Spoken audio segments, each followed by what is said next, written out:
So you're thinking about selling your house and moving to another state.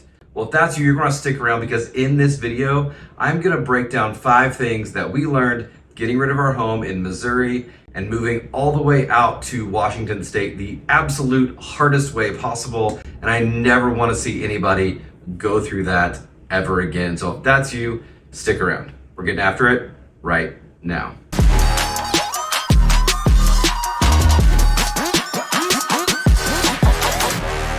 Hey, Chris, myself, and our team, we're getting phone calls, texts, and emails every single day from people just like you looking to make their move out here to the Tacoma, Seattle area or other parts of the country. So no matter where you're looking to move, and whether it's in the next 3 days or the next 3 months, shoot us a phone call, text, or an email so we can help you make that smooth move across state lines. And if you want to know everything going on in our local market here and more moving across the country tips, smash that subscribe button so you can be the first one in the know.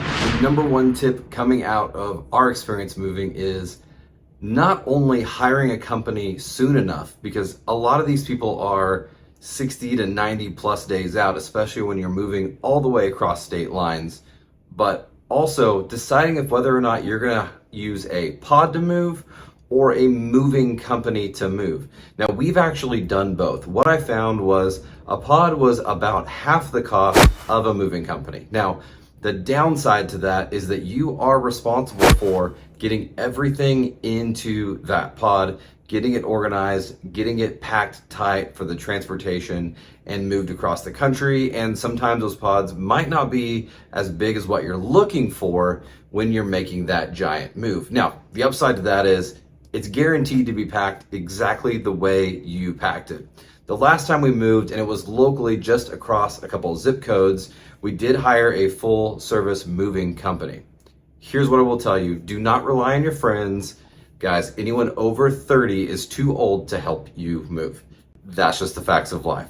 But when we hired the full service moving company, it was a big headache, taken off of our plates because we were not responsible for making sure stuff got boxed up, making sure it got packed, making sure it got loaded into the truck.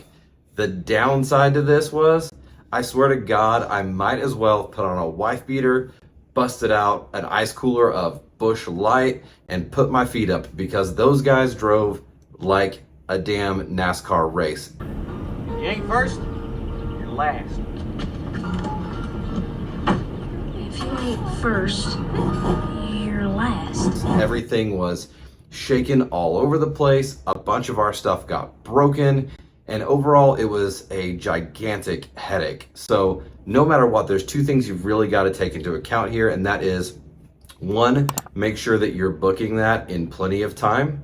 And number 2, decide on the method that is going to be best for your family. Again, a pod is going to be something that you're going to be more responsible for, but there's also some benefits there. And then a full service moving company, they're going to take everything off of your plate, but you're kind of at their beck and call as well. Number 2, you gotta have the coffee jar. Now, you might not have any idea what I'm talking about at all, but a lesson I learned from my pops, my grandfather, when we moved him from Baxter Springs, Kansas up to Joplin, Missouri, was that you always want to create some kind of a little toolbox or a little case that's got kind of everything you need in it. When you move, you're gonna have a ton of big boxes.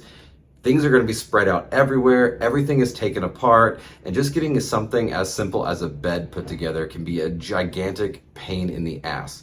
So what my grandpa did is he took coffee creamers, the little coffee creamer cans, and he would fill it full of random screws, small screwdrivers, nails, and basically Allen wrenches and any type of small little thing that you might need to fasten or put something together while you're waiting to get the main things out of all the boxes. That way, whenever you move, hey, look, if you need nails, you need screws, they're all right there. If you need to grab a screwdriver to put together a kid's bed so they're not sleeping on a floor, it's accessible. Now, is the coffee creamer can the best?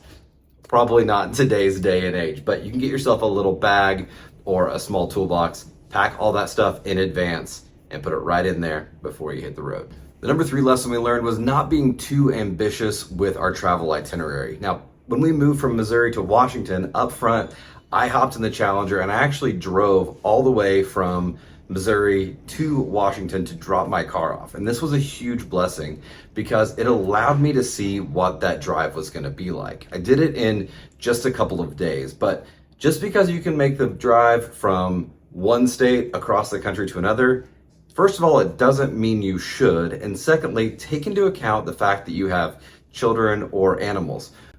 What we learned from me making that trip and almost getting stuck in a snowstorm in Montana was that we needed to plan a few extra days for the family's trip across state lines. So what we did was we actually set our map up. We drove up through Iowa, across North Dakota, up into Wyoming, Montana, and then finally into Washington. And what we did was we basically took a stop every place along the way. So we left Ozark, Missouri.